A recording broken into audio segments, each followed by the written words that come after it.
আসসালামু আলাইকুম সুপ্রিয় দর্শক, আমন্ত্রণ জানাচ্ছি নতুন আরেকটি রেসিপি দেখার জন্য। আজ আপনাদের রান্না করে দেখাবো মটরশুঁটি ও কুচো চিংড়ি ভুনা। মটরশুঁটি দিয়ে কুচো চিংড়ি এভাবে ভুনা করলে দেখে বা খেয়ে কেউ বুঝতেই পারবে না এগুলো চিংড়ি মাছের ভুনা।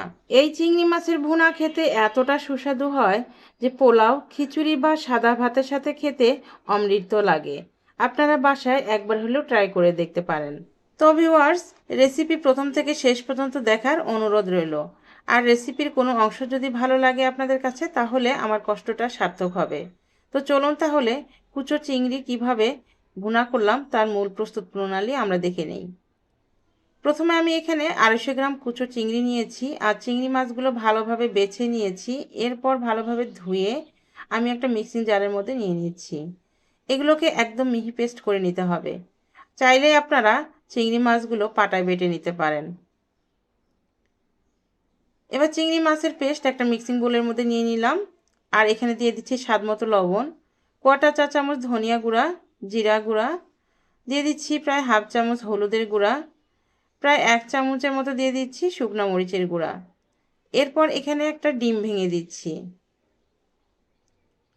সবগুলো উপকরণ এবার ভালোভাবে মেখে নিচ্ছি।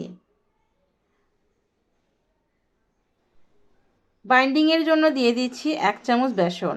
আপনারা বেসনের পরিবর্তে আটা, কর্নফ্লাওয়ার অথবা শুকনো চালের গুঁড়াও দিতে পারবেন। এবার সবগুলো উপকরণ বেসনের সঙ্গে আবারও ভালোভাবে মেখে নিয়েছি।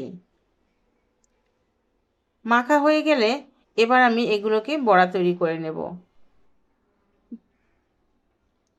বড়াগুলো ভাজার জন্য আমি চুলায় আগে থেকে একটা প্যান বসিয়েছি আর এর মধ্যে দিয়ে দিচ্ছি সামান্য একটু তেল।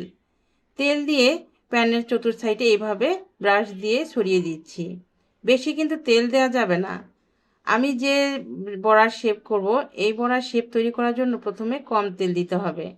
আচ্ছা, আপনারা যদি বড়া গোল অথবা যে কোনো শেপে তৈরি করতে চান তাহলে ডুবো তেলেও করে নিতে পারবেন। এবার আমি মাছের পিসের মতো করে এই বড়া শেপগুলো দিয়ে নিচ্ছি। আমি কিভাবে এই কাজটা করে নিচ্ছি আপনারা দেখলেই বুঝতে পারবেন।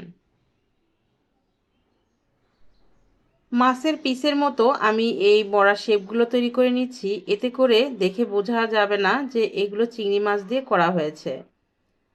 আপনারা হয়তোবা মনে করবেন এই শেপটা দিতে অনেক বেশি কষ্ট বা অনেক সময়ের ব্যাপার, কিন্তু এটা অনেক তাড়াতাড়ি হয়ে যায় আর একদমই ইজি ব্যাপার।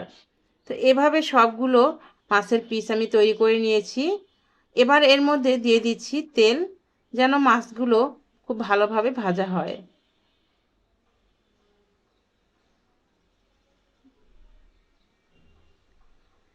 গ্যাসের চুলা মিডিয়াম হিটে রেখে এই মাছের পিসগুলো এপিট ওপিট করে উল্টিয়ে লাল লাল করে ভেজে নিতে হবে।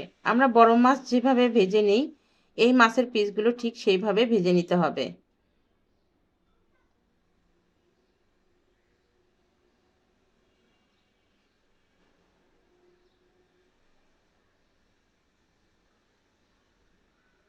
তো এই মাছগুলো আমি এভাবে ভেজে নিয়েছি। আর ভাজার পরে দেখুন এই মাছগুলো কতটা ফুলে গেছে। এবার সবগুলো মাছের পিস প্যান থেকে উঠিয়ে নিচ্ছি। মাছ ভাজার এই তেলের মধ্যে দিয়ে দিচ্ছি প্রায় 1 কাপের মতো পেঁয়াজ কুচি, আর এর মধ্যে আরও কিছুটা তেল দিয়েছি। এবার নাড়াচাড়া করে পেঁয়াজগুলো একটু কালার চেঞ্জ করে ভেজে নিচ্ছি।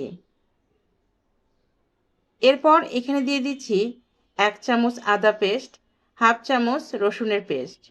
আদা রসুনের পেস্ট দেওয়ার পর নাড়াচাড়া করে কিছুক্ষণ ভেজে নিব। আর গ্যাসের ফ্লেম মিডিয়াম টু লো হিটে রেখে এই মশলাটা ভেজে নিচ্ছি, যতক্ষণ না পর্যন্ত আদা রসুন থেকে কাঁচা গন্ধ দূর হবে আর খুব সুন্দর একটা সুঘ্রাণ বের হবে।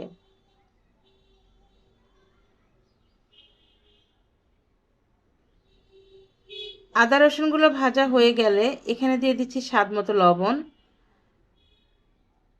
দিয়ে দিচ্ছি প্রায় হাফ চামচের মতো হলুদের গুঁড়া, প্রায় 1 চামচ দিয়ে দিচ্ছি শুকনা মরিচের গুঁড়া, আর দিচ্ছি কোয়াটা চা চামচ ধনিয়া গুঁড়া, জিরা গুঁড়া। এবার মশলাগুলো নাড়াচাড়া করে 2 মিনিটের মধ্যে এই তেলের মধ্যে ভেজে নিব। আর গ্যাসের চুলা এই পর্যায়ে লো হিটে রেখে দিতে হবে, না হলে মশলাগুলো পুড়ে যাওয়ার সম্ভাবনা থাকে। মশলাগুলো কষানোর জন্য দিয়ে দিলাম সামান্য পানি। পানি দিয়ে মশলাগুলো নাড়াচাড়া করে ভালোভাবে মিশিয়ে নিচ্ছি। মেশানো হয়ে গেলে ঢাকনা দিয়ে ঢেকে এটাকে রান্না করে নিব, মশলাটা খুব সুন্দরভাবে যতক্ষণ না পর্যন্ত কষানো হচ্ছে। মশলা থেকে যখন তেল ছেড়ে দেবে তখন এখানে দিয়ে দিচ্ছি 1 টেবিল চামচ পরিমাণে মটরশুঁটি। এরপর নাড়াচাড়া করে মটরশুঁটির সঙ্গে মশলাটা আবারও কিছুক্ষণ কষিয়ে নেব। আমি তরকারিটা খুবই সিম্পলভাবে রান্না করছি। এই রান্নাটা সিম্পলভাবে হলেও খেতে কিন্তু অনেক বেশি মজার হয়ে থাকে। এবার দিয়ে দিচ্ছি এর মধ্যে আরও কিছুটা পানি। পানি দিয়ে মশলাটাকে আরও কিছুক্ষণ নাড়াচাড়া করে রান্না করে নিয়েছি। এরপর এর মধ্যে আরও কিছুটা পানি দিয়ে এবার দিয়ে দিচ্ছি আগে থেকে ভেজে রাখা সেই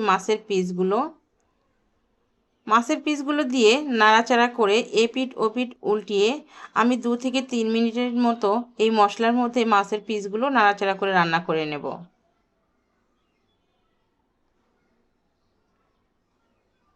রান্নাটা সাধারণ হলেও এই রান্নাটা যদি একটু কৌশল করে করা যায় তাহলে খেতে অনেক বেশি মজা হয়ে থাকে।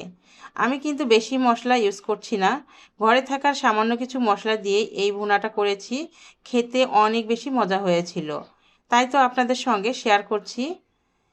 এবার মাছের পিসগুলো ভালোভাবে কষিয়ে নিয়েছি। এরপর এর মধ্যে পরিমাণ মতো পানি দিয়ে দিচ্ছি। আপনারা তরকারিতে কেমন ঝোল খাবেন সেটা বুঝে শুনে কিন্তু পানি অ্যাড করবেন। আমি বেশি পরিমাণে পানি দেইনি, কারণ এই তরকারিটা আমি একটু মাখো মাখো করেই করে নেব।